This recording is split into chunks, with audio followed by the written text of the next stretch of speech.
Good afternoon, everybody. Uneducated Economist here. So today in this video, I would like to talk about money and what is money, because a lot of times people don't ever really take the time to try and understand what money is. Like, we just kind of grew up watching our parents use money, paper folding money, coins, writing out checks, credit cards, whatever it was, and never really took the time to understand what this stuff was and why it is that we are using it to purchase things in our lives, or why we work so hard to acquire it. And in this video, I'm going to kind of go through the history of what was used for money. And mainly it was gold and silver. That was the main currency of choice throughout time. It was the one thing that was definitely agreed upon throughout all humanity, that had some sort of value to it, that was recognizable and could be, weighed out, essentially. And so when it came to money, there was a lot of things that could be used as money and has been used as money, but very rarely does anybody ever take time to understand what it is that we use for money and why we do it. So originally, when we started using money, you have to think back all the way to like the biblical times, right? I mean, gold and silver is written in the Bible, but also there's other things that had value to it back in the day. You think about, like, the three wise men coming to the birth of Jesus, and the gifts that they brought upon that Christmas day was gold, frankincense, and myrrh. Now, the reason why they brought these three particular items is because, well, they had value to them. The frankincense and the myrrh were used in both like ceremonial purposes, and then also used for like embalming purposes, perfumes, different things like that. And mainly it was the rich who used it, right? I mean, if you were poor, you probably weren't going to have some of these services, but if you were rich, then you were, and the rich is really what mattered. Whatever they decided is what everybody did, right? I mean, how else do you go about it? So if the rich wanted it, then that's the money that was going to be used. Gold, frankincense, and myrrh had the value back in the day. There's even times that myrrh was more valuable than gold was. So anything could be used as a currency. Many places in the world, they don't have the availability to just have access to whatever dollars or gold, and so they end up using whatever local commodity that they have to their availability as their form of currency. And a lot of times it may end up being something as simple as like rice or wheat, or the cows that they have. Things like this end up being like the form of currency that the people end up using, because there's really just nothing else at the time. Now, really, we have to think like this is like way back in history, like before modern days of banking system and telecommunications and stuff like that. So, money. What is it? Money is the exchange of value between goods and services and the people who are in that marketplace.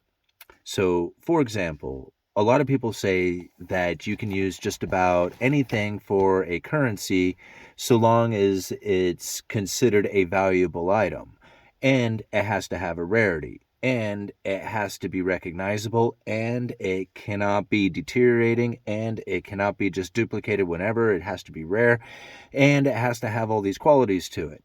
And there's very few things that fit all those bills on a consistent basis like gold does, gold and silver. It doesn't deteriorate, it's recognizable, it's widely distributed, it's rare, it's hard to get.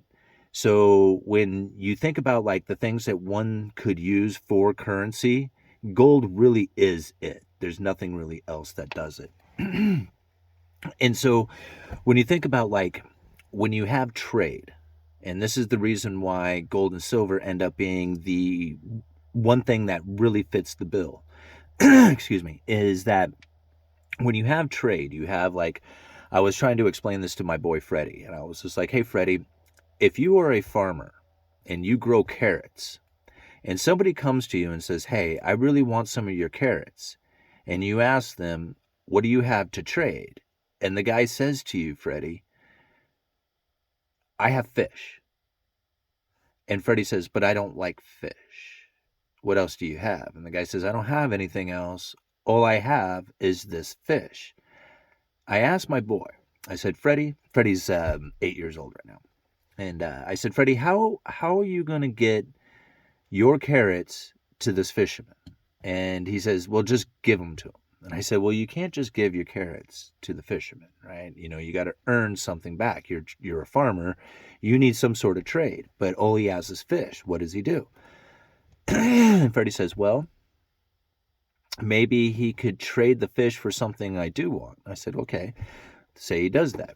And I said, say the fisherman goes to a guy who has chickens. And he tells the guy who has chickens he needs fish, or he has fish. Would he like to trade his fish for the chicken?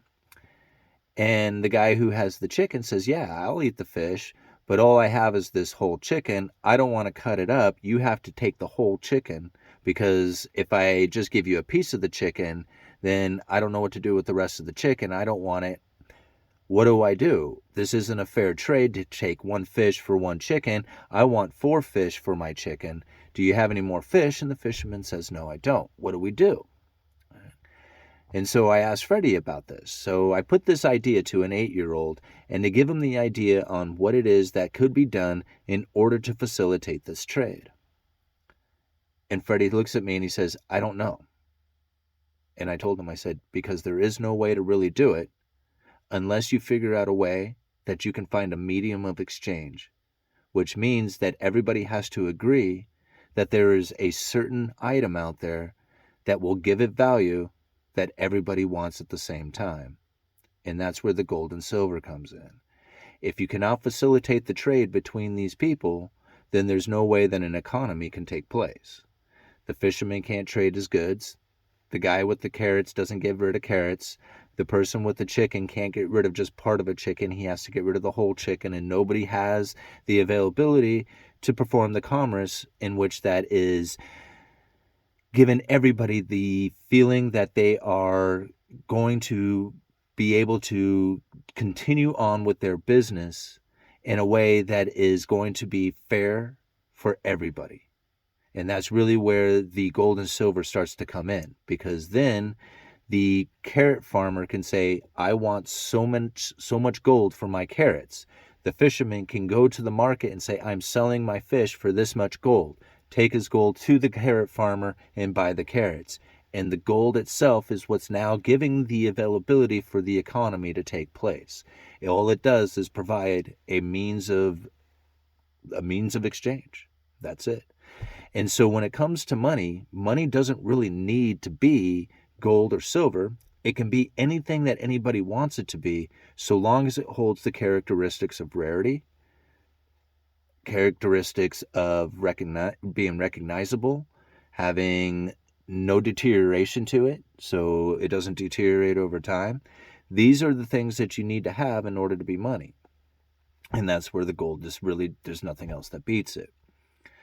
So now we have to think, like, what happened throughout history that changed, because we no longer use gold and silver as a means of exchange when it comes to the trade of goods and services between the people. We now have something called a fiat currency. And a fiat currency does not have a backing of gold and silver.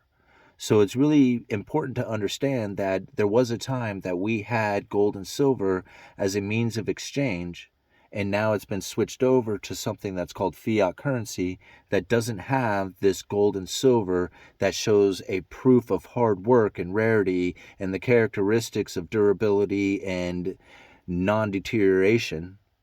These things don't exist now within the current money system that we are using. So when I think about, like, what happened, because there was a time in this country that we had a gold standard. You could take your dollars down to the bank and you could actually trade them over for precious metals. And that is something that a lot of people who pretty much are of the age of 40 years or younger have never had the experience of seeing within their lifetime. In fact, really, anybody who's 50 years or younger hasn't really experienced it, as the precious metals, the silver, was pulled from the currency in 1964 is when things changed. Now, the gold standard itself, where the dollar was backed by gold, that ended in 1971 with the Bretton Woods system. So there's a lot of changes that have happened over over the last few years, over the last decades. And again, it's important to kind of go back through history to understand what it is that has taken place so that you can understand what it is that we are using today, because it's no longer that gold and silver, which was a representative of hard work, and it's no longer there. So what is it that we are using? Now, if you want to read a really good book on this, The Creature from Jekyll Island is probably one of the most popular books amongst the macroeconomics ideas. Anybody out there who has ever did any kind of study into the Federal Reserve knows about the book written by G.O. Griffin called The Creature from Jekyll Island. And it really breaks down and explains who the Federal Reserve is and what it is that they are up to. Now, the Federal Reserve was brought into existence in a very secretive way. And that's what really kind of puts the whole idea that what we are using has put the conspiracy theories to into hyper overdrive when it comes to trying to figure out what it is that's happening. And that's because this Federal Reserve Bank, it's a centralized, it's a central bank that is privately owned. And that's something important to understand, because most nations around the world, their central banks are not privately owned.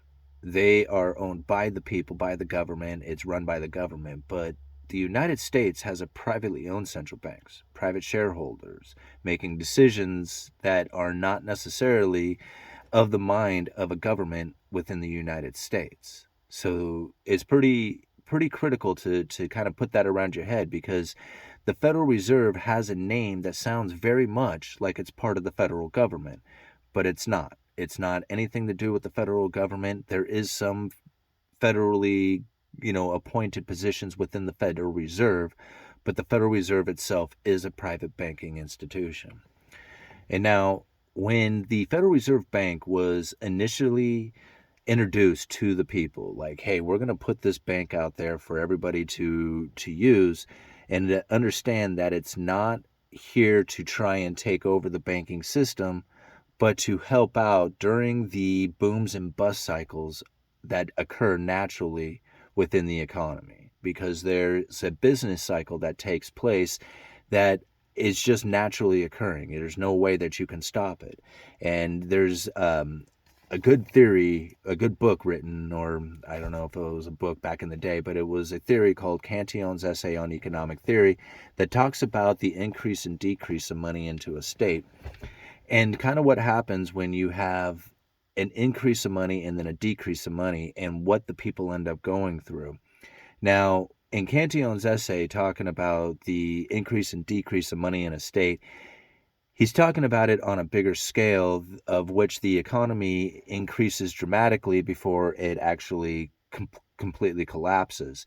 Now, a business cycle is a little different. A business cycle is more when commerce is starting to pick up, people are doing business, everything is expanding, but you have a limited amount of currency within circulation.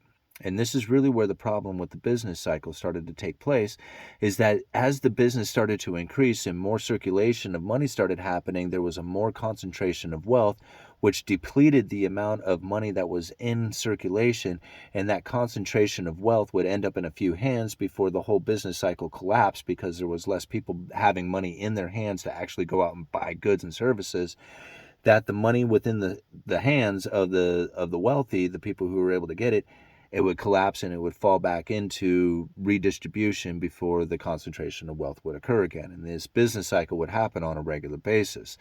Now, what the Federal Reserve was sold to the people as is an ability to expand the money supply or decrease the money supply depending on the business cycle that was taking place at the time. So if the business cycle was having an expansion taking place, where everybody was out there trading goods and services, and it started to deplete the money supply, the Federal Reserve would begin to inject money into that system. They would make it an elastic money supply so that the goods and services wouldn't be deprived of the currency that they needed in order to continue on with the commerce. Does that kind of make sense? So that the business cycle wouldn't be deprived of money and that it can continue to flourish. And that's what they found is that was the major problem, is that these business cycles would simply just run out of money to have in currency or to have in circulation, and the debt cycles that would begin to evolve from that also was a major problem and started causing like the depressions and recessions, and they were trying to combat that idea. So if they could expand the money supply during the good times and then contract the money supply during the bad times, then hopefully they could keep the correct amount of currency within the circulation so that they wouldn't be a business cycle boom and bust taking place because of the lack of money within circulation. Does all that kind of make sense? It's kind of difficult to wrap your head around some of that stuff, but that's ultimately what the Federal Reserve was trying to do, was to try and create enough currency for the demand of the people at the time that was taking place according to the economic activity. Anyway, it gets pretty complicated, but I hope you got that part of it. So what ended up happening is that as the Federal Reserve was trying to increase and decrease the money supply, they found that they would increase the money supply but not decrease it enough to actually cause the balance to take place, in which that it didn't increase the money too much, right? Because what ends up happening is that if you print up a bunch of money for gold that is not existing, then eventually somebody's going to come back in and say, hey, I got a bunch of money, I want my gold, and the people who have put out the money don't have enough gold. So now this is really what happens way back in the day to the goldsmiths, right? This is one of the things that you find throughout history. So I'm going to kind of pause like what we're talking about happened in the US dollar, and I'm going to take it back even farther into history. So back through history, goldsmiths were always the keeper of gold, and the people who had gold really liked keeping their gold with the goldsmiths because those goldsmiths had a safe, right? They knew how to keep their gold safe, and if they could keep their gold with the goldsmith, then the goldsmith would keep their gold safe, and they would have a certificate that said, hey, you put this much gold in with the goldsmith. Well, then the people who had put their gold on deposit with these guys and then took the deposit receipt started using those receipts as commerce. And that's really where a problem started to increase, because the goldsmiths would do something that was very tricky. And what they would do is, as people put money or put their gold into their safe, they would issue them out a receipt. But then they realized not everybody was coming back to claim their gold. And so they started issuing out receipts and started spending money into commerce, and realizing that not everybody was going to come and get their gold, that they could make themselves a pretty hefty make themselves some money, or actually buy themselves goods and services, I guess I should say, by just simply issuing out these receipts without actually having the gold to back it, since nobody was coming back to get the gold. But then one day, they would come back and start getting the gold. And these receipts were far too many of them printed out that they had issued out there into commerce. There was too many of them, and they didn't have the gold to back it. And then it would eventually shut them down. They would go bankrupt. This was known as a bank run, as they would start issuing back the receipts, trying to get their gold, and then they would take all the gold out of the vault, and then there would still be receipts out there that people thought were a claim ticket to gold, but it was a claim ticket to nothing, because the goldsmith had issued out way too much gold. Issued out too much paper receipts in the name of gold. All right. So now that's actually something that has taken place many times throughout history. Now, we come back to the United States, we think about what happened with the Federal Reserve, and they started issuing out all this paper currency to try and fight the business cycle. Well, by the 30s, they had put out way too much paper. They put out too much paper out there, and there was too many people who had figured it out. And the government had gone on what they called a bank holiday, and they shut the entire banking system down. Boom. Nobody could go to the bank.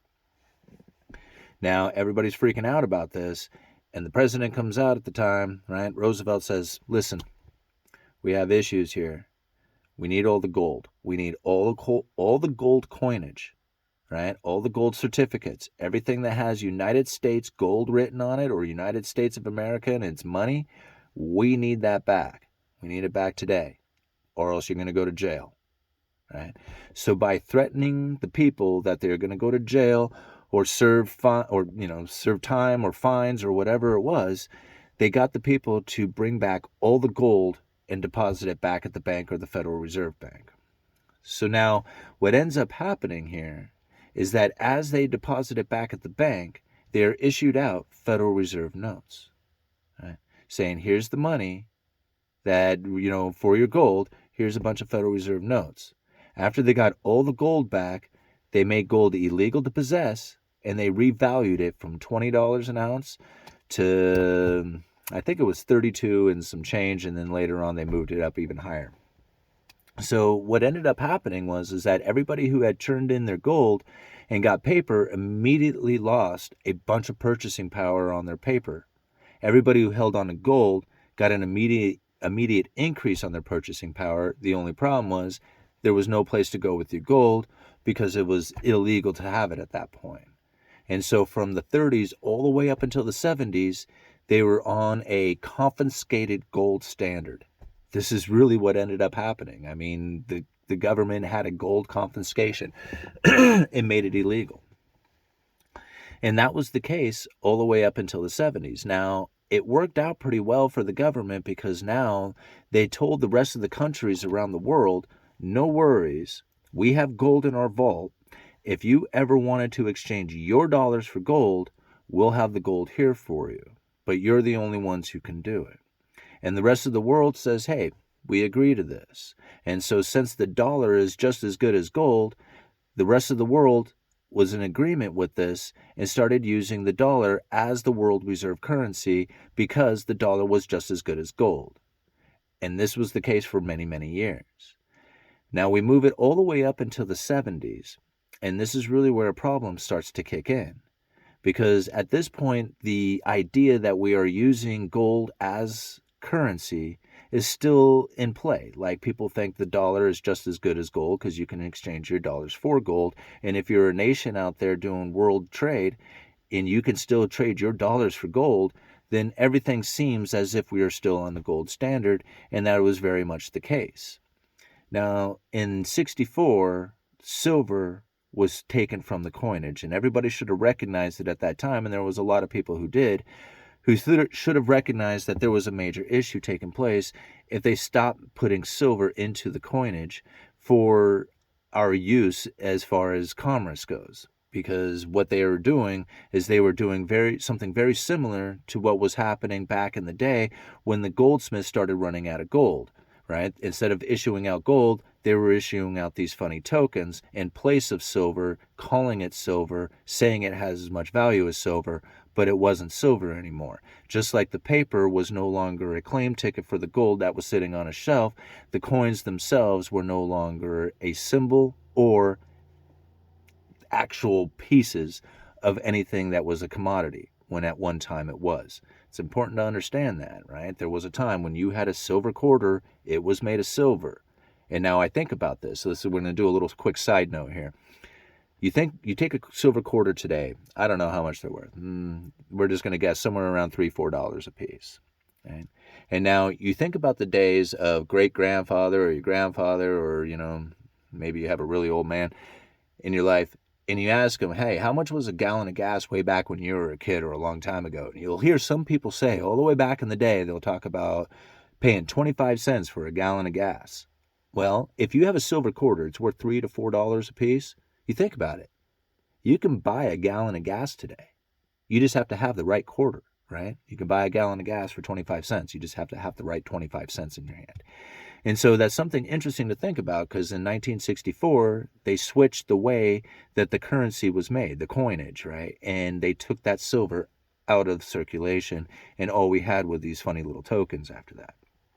So come 1971, less than a decade later, we're finding issues with countries around the world who are then demanding that they get gold for their dollars. They're turning in their dollars. They're saying, we don't want your dollars anymore. We want the gold because we think you have printed up far too much of it. And the United States had. And Nixon realized this at the time. He was like, okay, so what are we going to do about this? We're going to have to shut down this gold exchange. And there is no more exchanging dollars for gold. So this was the ending of Bretton Woods. And this was a really critical time for the United States because they really started losing a lot of credibility after this. The whole world had been using dollars thinking that they were going to be able to exchange those dollars for gold, knowing that they didn't have to because the United States had the credibility of doing this gold to dollar exchange. And then all of a sudden, boom, it's over. The rest of the world starts scrambling to try and figure out what it is that they are going to use for a world reserve currency. The dollar was not going to be it since, we're ending the gold standard. Nobody was really on a gold standard. Everybody was on a dollar standard at that time, and nobody could really figure out what it is that they were going to do. Now, the thought of using the dollar really started to diminish. And by the time we got into the Carter administration, the dollar was really suffering through some inflationary scenarios. There was, total loss of confidence for the dollar, and everybody was going to get out of it, including the United States. The people of the United States started opening up Swiss bank accounts and stuff like that. And that's really where we started seeing the very first signs of negative interest rates on savings accounts, was the Swiss banks trying to deter foreign deposits from coming into their banks.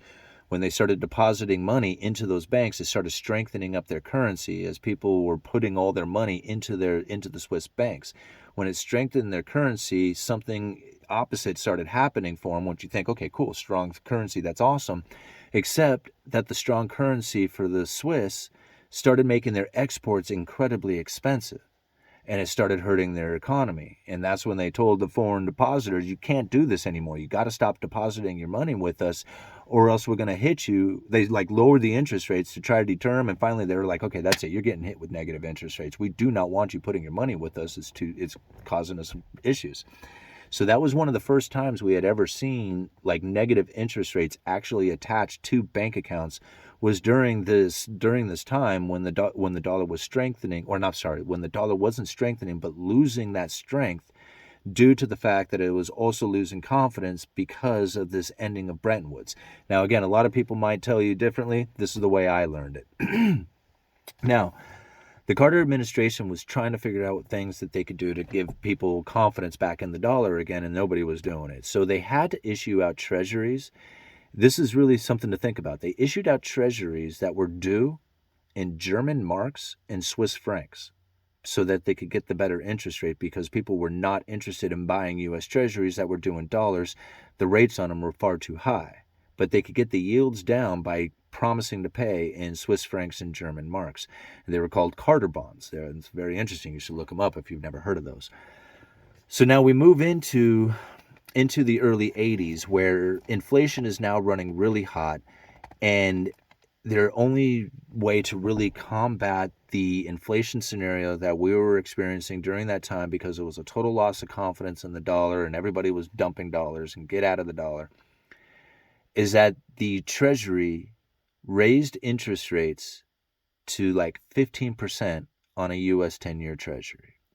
Now, this is something that's very interesting to think about. Now, it's not the U.S. Treasury that did it. It's really the Federal Reserve. But, to try and explain how the Federal Reserve did it is a whole other video that we'll get into.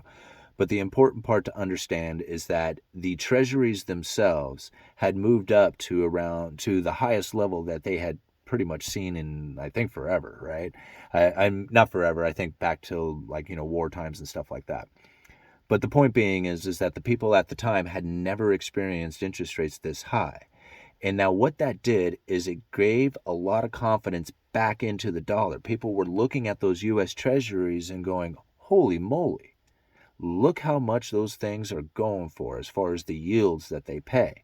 That means there's a cheap price to them, right? So as these investors are looking at the U.S. treasuries, they went, holy moly, that's a great price. I'm getting into that. That right there gave confidence back to the dollar, and the dollar started to strengthen again. Now, this is a very interesting thing to understand because it was a switch from being a gold standard, which everybody can really they understand that part. Like they totally get the gold standard, that makes sense. But a fiat debt-based dollar, that doesn't make sense so much anymore. Like, how is our dollar based on debt? Like somebody else's promise to pay gives the dollar value? That doesn't make any sense to people. But then when you understand how it is that the Federal Reserve is actually creating the dollars and then using the U.S. Treasuries as the asset that backs that dollar, then it really does start to make sense that all dollars are backed by a U.S. Treasury, and the U.S. Treasury is the debt that is due, that is the promise that the dollars are going to pay. Does that kind of make sense? It really doesn't, does it? Okay, let's try it again one time. The dollar itself is a promise to pay. It is a debt that is due. Now, the dollar itself is a symbol of debt that is out there. It is a symbol of the U.S. Treasuries, which is a bond that is issued by the Treasury of the United States of America, which is a debt that is due inside of U.S. dollars. That is probably one of the most confusing things to try and for somebody to wrap their head around. But that is literally it. The dollars are backed by a promise to pay. Now, I'm going to explain that in probably one of the most simplest ways that I could possibly ever explain it. And this is a very complicated system. So when I do explain it, it is oversimplified. And I do suggest that everybody who watches this video go deeper into their understanding of what the process is that is taking place. Now, a lot of people have heard of quantitative easing. Quantitative easing is when the Federal Reserve prints up money and buys U.S. Treasuries. But that's not the exact thing that has taken place, because the Federal Reserve cannot go directly to the Treasury and buy those Treasuries.